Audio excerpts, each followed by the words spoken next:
തിരുവമ്പാടി നിയോജക മണ്ഡലത്തിൽ വന്യമൃഗശല്യം രൂക്ഷമായ സാഹചര്യത്തിൽ ഉന്നതതല അവലോകന യോഗം നടന്നു. സി.കെ. കാസിം എം.എൽ.എയുടെ അധ്യക്ഷതയിൽ നടന്ന യോഗത്തിൽ ജനപ്രതിനിധികളും കൃഷി വനംവകുപ്പ് അധികൃതരും പങ്കെടുത്തു.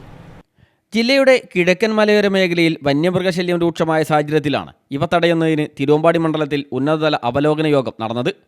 വനം വകുപ്പിൻ്റെയും കൃഷി വകുപ്പിൻ്റെയും ത്രിതല പഞ്ചായത്തുകളുടെയും സഹായത്തോടെ നടപ്പാക്കുന്ന പദ്ധതികളുടെ അവലോകനവും മനുഷ്യ വന്യജീവി സംഘർഷം തടയുന്നതിനുള്ള ശാശ്വത പരിഹാരം തേടിയുള്ള കാര്യങ്ങളുമാണ് പ്രധാനമായും ചർച്ച ചെയ്തത്. തിരുവമ്പാടി ഗ്രാമപഞ്ചായത്ത് സി മൊയിൻകുട്ടി ഓഡിറ്റോറിയത്തിൽ നടന്ന യോഗത്തിൽ സി.കെ. കാസിം എം.എൽ.എ അധ്യക്ഷനായി. കൂടരഞ്ഞി, കോടഞ്ചേരി, പുതുപ്പാടി പഞ്ചായത്തുകൾ നടപ്പാക്കിക്കൊണ്ടിരിക്കുന്ന 23 കിലോമീറ്റർ സോളാർ ഫെൻസിങ്ങിൻ്റെ പൂർത്തീകരണ ഉത്തരവാദിത്വം വനം വകുപ്പ് ഏറ്റെടുത്ത് നടപ്പാക്കുന്നതിന് യോഗത്തിൽ തീരുമാനമായി. സോളാർ ഫെൻസിങ്ങിൻ്റെ സ്ഥലം ഒരുക്കുന്നതിനുള്ള ചുമതല വനംവകുപ്പ് ജനപങ്കാളിത്തത്തോടെ ഏറ്റെടുത്ത് ഇരുഭാഗത്തും 5 മീറ്റർ വീതിയിൽ ഫെൻസിങ്ങിന് അടിസ്ഥാന സൗകര്യമൊരുക്കി യുദ്ധകാലാടിസ്ഥാനത്തിൽ പൂർത്തിയാക്കും.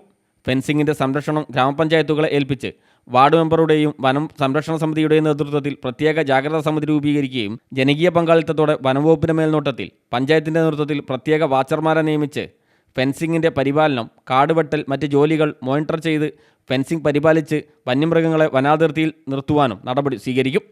ഫെൻസിംഗ് ജോലികൾക്കായി ടെൻഡർ ചെയ്ത മരങ്ങളുടെ മുറിച്ചുമാറ്റൽ 60 ദിവസത്തിനകം കരാറുകാരനെ കൊണ്ട് പൂർത്തീകരിപ്പിക്കുന്നതിനും ഫെൻസിങ്ങിൻ്റെ അറ്റകുറ്റപ്പണികളുടെ അഭാവം മൂലവും മറ്റ് കാരണങ്ങളാലും താറുമാറായ ജോലികൾ പൂർത്തീകരിച്ച് ആധുനിക സംവിധാനങ്ങളോടുകൂടി പ്രവർത്തനമാക്കുന്ന ചുമതലയും വനംവകുപ്പ് ഏറ്റെടുത്ത് ചെയ്യും.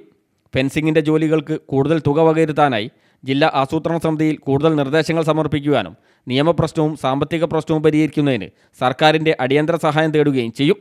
പ്രദേശത്ത് ബാക്കി വരുന്ന 32 കിലോമീറ്റർ ദൂരം ഫെൻസിങ്ങിൻ്റെ നിർമ്മാണത്തിന് സംസ്ഥാന സർക്കാരിൻ്റെയും മറ്റു വിവിധ ഏജൻസികളുടെയും സഹായത്തോടുകൂടി പദ്ധതികൾ ആവിഷ്കരിച്ച് ഘട്ടം ഘട്ടമായി പൂർത്തീകരിച്ച് വനവും കൃഷിഭൂമിയും വേർതിരിക്കുന്നതിനുള്ള പദ്ധതി ആവിഷ്കരിച്ച് നടപ്പാക്കാനും യോഗത്തിൽ തീരുമാനമായി. കൊടുവള്ളി ബ്ലോക്ക് പഞ്ചായത്ത് പ്രസിഡന്റ് അംബിക മംഗലത്ത്, ഗ്രാമപഞ്ചായത്ത് പ്രസിഡന്റുമാരായ ബിജു താന്നിക്കാകുഴി, ജിതിൻ പല്ലാട്ട്, അന്നക്കുട്ടി ദേവസ്യ, ബോബി ഷിബു, വൈസ് പ്രസിഡന്റുമാരായ അലക്സ് തോമസ്, ജോർജ് കുട്ടി കക്കാടംപൊയിൽ, കൃഷി വകുപ്പ് പ്രതിനിധികളായ ഡെപ്യൂട്ടി ഡയറക്ടർ പി.ടി. ഷീബ, എ.ഡി.എ.